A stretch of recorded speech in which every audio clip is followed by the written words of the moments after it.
História que outra vai contar.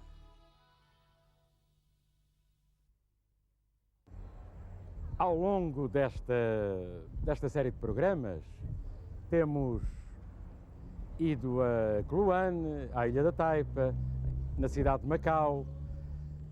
Estivemos no interior e no exterior de templos chineses, no interior e no exterior de igrejas católicas. Filmámos pracetas, largos, ruas, avenidas, marginais. Cada um desses locais com a sua história. Por vezes uma história mais conhecida, outras vezes menos, porventura até histórias pouco conhecidas que, no decorrer desta série, tentámos contar. Hoje encontramo-nos num dos bairros mais populosos do mundo. À nossa volta é a grande zona da cidade de Macau, chamada Areia Preta. Exatamente nesta zona chama-se Yaohon. Estamos no início da Alameda da Tranquilidade. Do outro lado é a Grande China. No outro extremo desta Alameda da Tranquilidade fica a Igreja de São José Operário.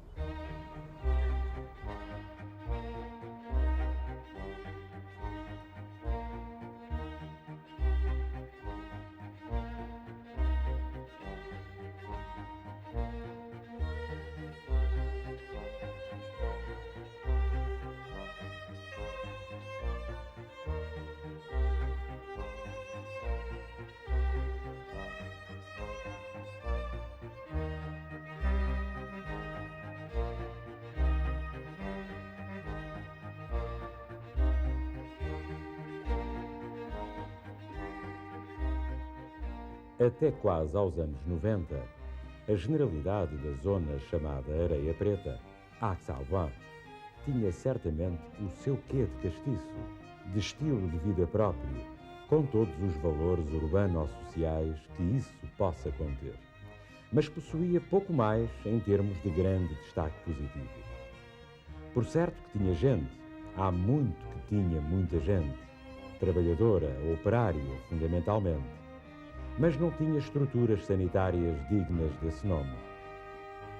Ficava-se então por uns arremedos infraestruturais, atrasados décadas, habitações a cair de velhas, fábricas ou fabriquetas a funcionarem sem condições de trabalho e de segurança. Digamos que era mesmo preta a areia. Apesar das várzeas, dos matagais por aqui então existentes durante muitos e muitos anos.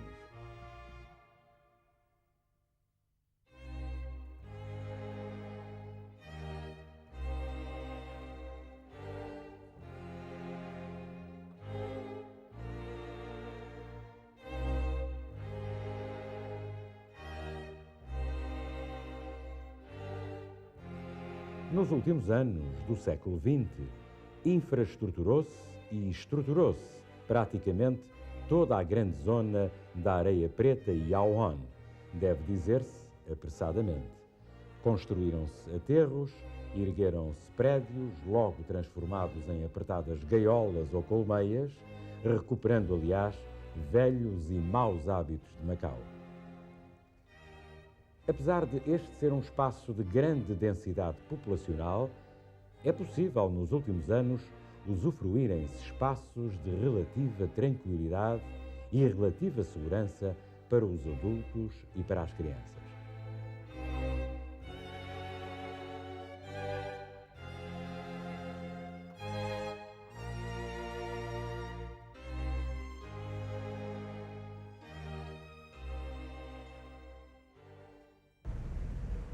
A forma exterior desta igreja, de fachada voltada para a Grande China, pretende assemelhar-se numa atitude de recepção, a dois braços abertos, em forma de cruz, numa atitude de boas-vindas para com esta multidão que aqui trabalha, que aqui habita, que por aqui passa, atitude que é de boas-vindas para se conhecer o templo, para se conhecer Cristo e para se conhecer esta fé.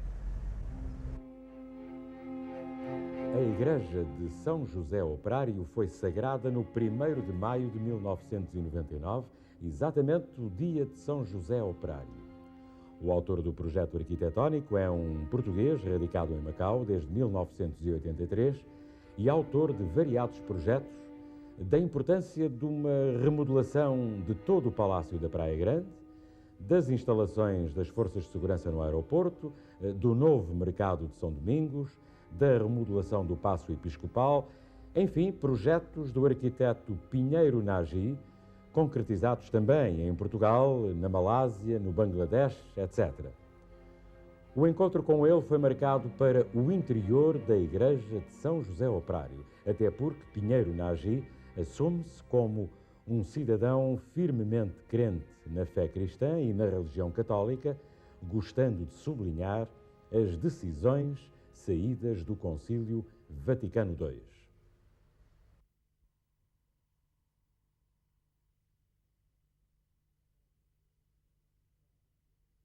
Quer-me parecer, arquiteto Pinheiro Nagy, que o aproveitamento da área possível de terreno onde desenvolveu o seu projeto mereceu da sua parte uma orientação específica. Eu gostava que falasse sobre isso.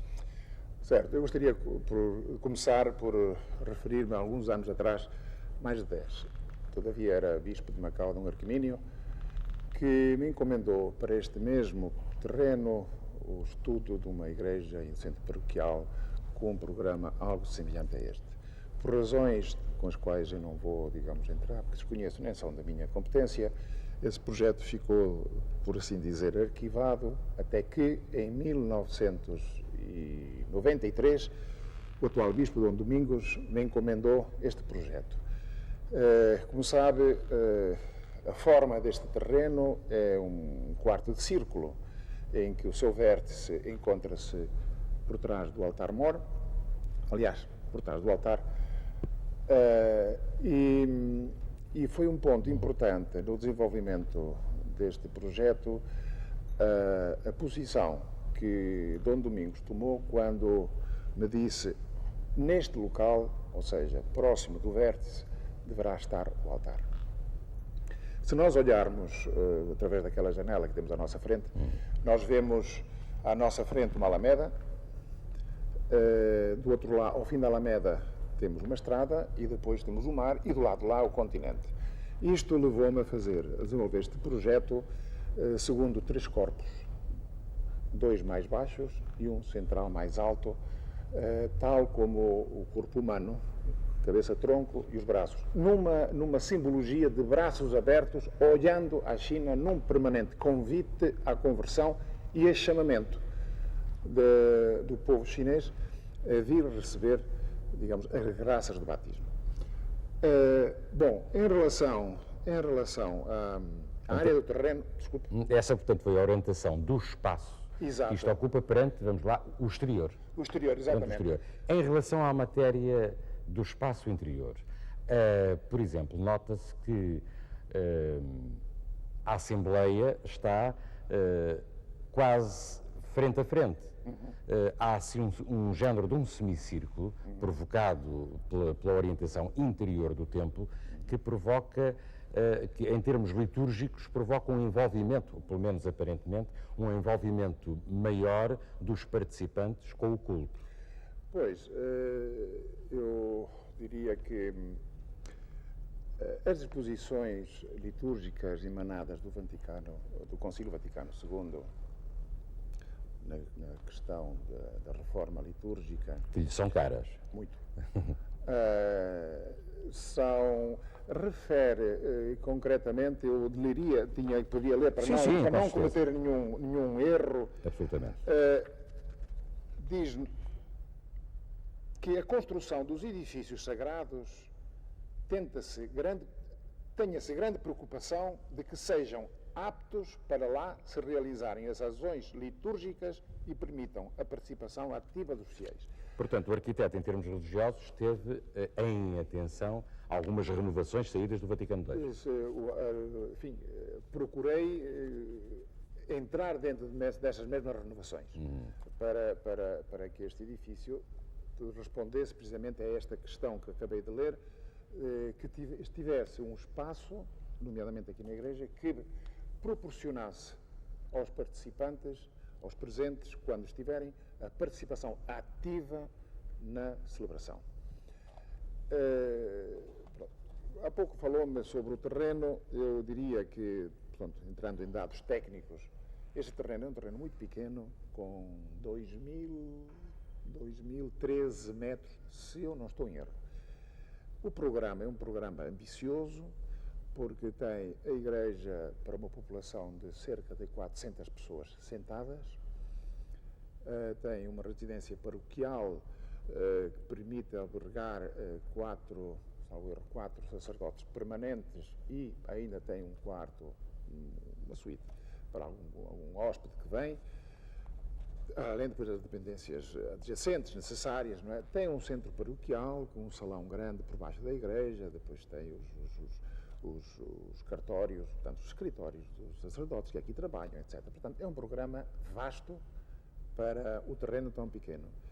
E a área de construção total, a área de pavimento, ronda os 2.300 metros quadrados. Ainda procurei deixar espaços livres à frente para não esmagar a construção e, digamos, que ela pudesse também respirar e as pessoas sentissem também um bocado de liberdade quando vão lá fora e não entrarem na rua, ter um espaço ainda próprio onde possam conversar, estar um bocado, não é? Apesar, enfim, das limitações, mas isto é um problema de Macau, em que os terrenos são preciosos, não é? E são aproveitados ao milímetro. Arquiteto Pinheiro Nagy, e em relação a materiais, há alguma novidade que possamos ilustrar? Não. Materiais, eu procurei utilizar materiais nobres, duradouros, porque, por um lado, dado a importância que devo dar ao projeto, tratando-se como se trata de uma igreja, e por outro, considerando que materiais menos nobres, talvez mais baratos, não duram tanto, possivelmente. Ora bem, é a manutenção, portanto, o barato sai caro, o caro sai barato, etc. Portanto, há estas duas questões que foram consideradas quando elaborei o projeto. Não é? Sobre o pintor italiano e, aliás, particularmente sobre as obras que são 14. São 14 por enquanto. Por enquanto. Sim. Falta um maior, não é? Penso que aqui estaria... Que representa... Eu, neste momento, preferia não me referir... Mas em termos... Não lhe vou perguntar assim a interpretação. É pena não podermos ter para este programa o autor, que é o Giuseppe Francavilla. Exatamente. E ele, melhor do que ninguém, interpretaria tudo isto que ele pretende significar. Mas, ao fim e ao cabo, esta é uma leitura representada através da obra do pintor, é uma leitura de que pontos principais do Evangelho? Bom, se me permite que corrija, o que se pretendeu foi dar uma panorâmica com estes 14 quadros da história da salvação. E a história da salvação começa com o chamamento de Abraão. Ali. E vai até o Pentecostes, ou seja, a fundação da Igreja. Portanto, 7 quadros são representações do Antigo Testamento e 7 deste lado que representam cenas do Novo Testamento. O que neste momento está em lacuna é um quadro de dimensões maiores, penso. Bom, é um problema ainda para ser apreciado e ser visto, mas que eu preferiria neste momento não me referir a ele, até porque ainda não o temos cá. Não o temos cá e não está ainda tomada a decisão final de ser feito. Mas há uma decisão que já é final e que já tem vindo a ilustrar de alguma forma através da imagem a nossa conversa, que é o sacrário. Sei também que o arquiteto Pinheiro Nagy, para além de autor deste projeto arquitetónico, é também o autor daquele particular, o sacrário. Eu sei que também é um assunto bastante caro. Descodifica um bocadinho o que é que aquilo contém. Bom, o sacrário, como sabe, é onde se guarda a hóstia consagrada, não é? E esta porta que nós vemos ali em prata, representa o cordeiro que tem uma imagem, que tem uma face humana. Ora, o cordeiro que foi imolado é Cristo, Nosso Senhor Jesus Cristo. Como o cordeiro foi ao matador, como diz Isaías, não é? Como o cordeiro foi levado ao matador. Este cordeiro que se quer dar, não é?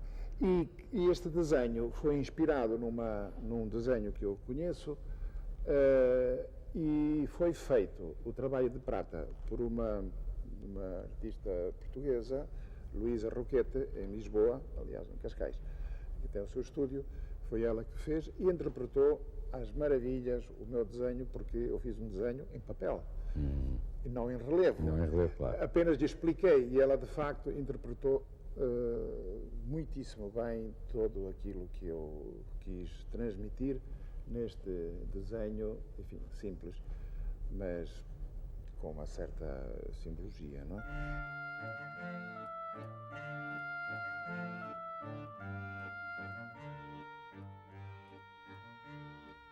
Nas paredes laterais da zona central da igreja mostram-se 14 quadros executados por Giuseppe Francavilla, italiano nascido em 1941. São ícones que representam passagens da história da salvação. A chamada de Abraão,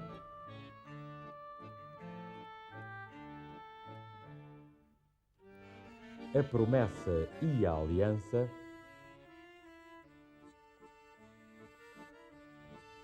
a escada de Jacó,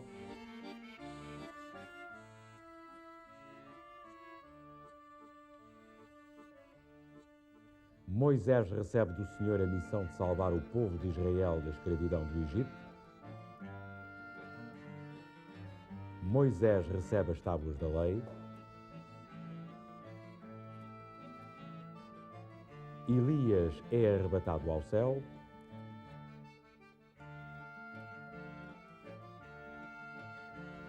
A vocação de Isaías.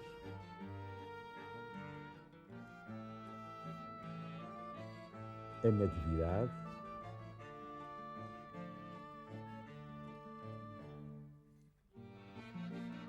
A adoração dos Reis Magos.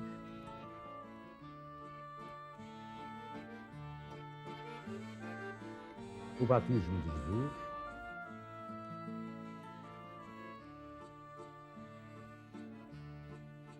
A transfiguração.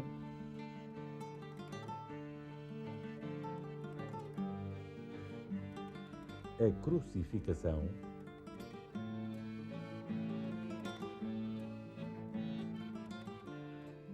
A ressurreição descida ao inferno.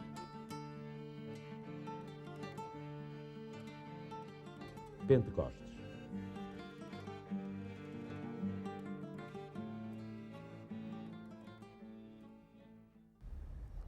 Entramos noutro tipo de tranquilidade, que é vir até à igreja de São José Operário, no bairro Yahon. Estamos ao pé do padroeiro da igreja, São José Operário. Este é o Padre Manuel Machado. Padre Manuel Machado, que está aqui em exercício, juntamente com outros 2 sacerdotes, a quem eu pergunto que desafio é este da igreja implantar aqui um templo num bairro tão populoso como este, esmagadoramente chinês, naturalmente, um bairro operário, podemos dizer. Que importância é que isto tem? Que desafio foi este? Penso que, portanto, como decisão pastoral do Bispo e da Diocese, é de estar presente onde estão as pessoas.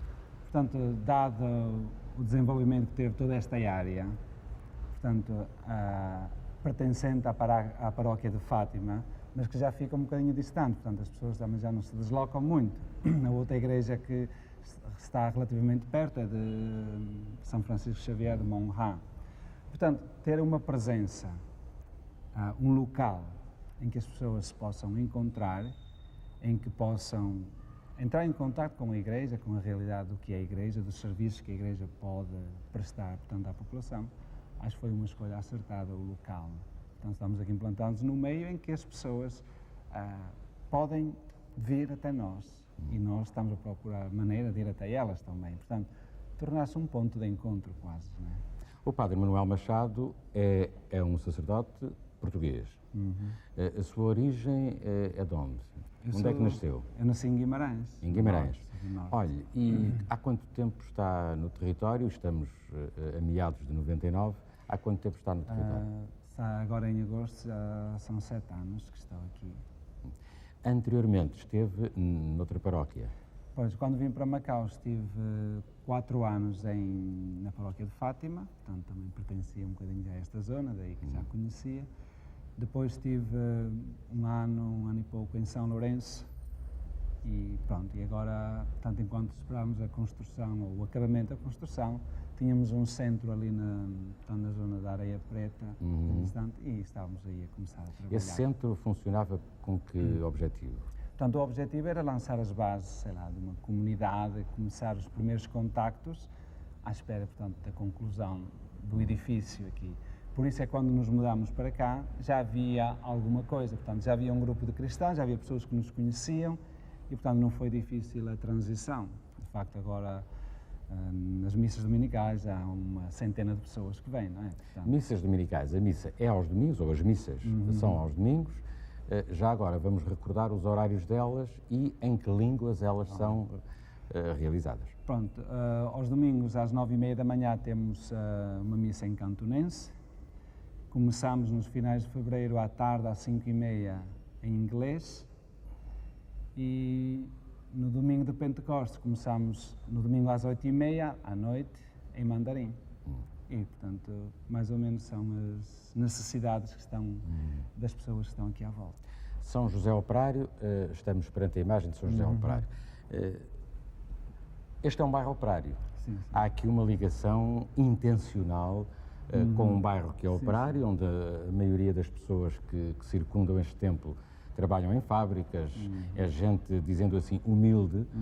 O São José Operário representa exatamente esse aspecto, essa particularidade. Penso que foi o que orientou portanto, a decisão do Sr. Bispo de dedicar este templo a São José Operário, exatamente o local em que estamos, portanto, que é a zona em que há maior concentração de operários, sobretudo de gente que vem da China, procura de melhores condições de vida, portanto, através de um trabalho duro.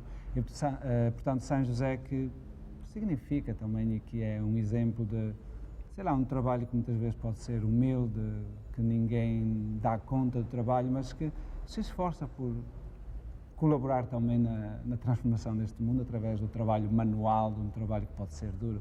Portanto, ele dá-nos um bocadinho esse exemplo e é isso que a gente procura também, tanto com as pessoas, portanto, partilhar estes ideais, portanto, que o trabalho honesto é dignificante também. Agradeço-lhe muito, Padre Manuel Machado. Vamos continuar a ver a Igreja. Muito obrigado.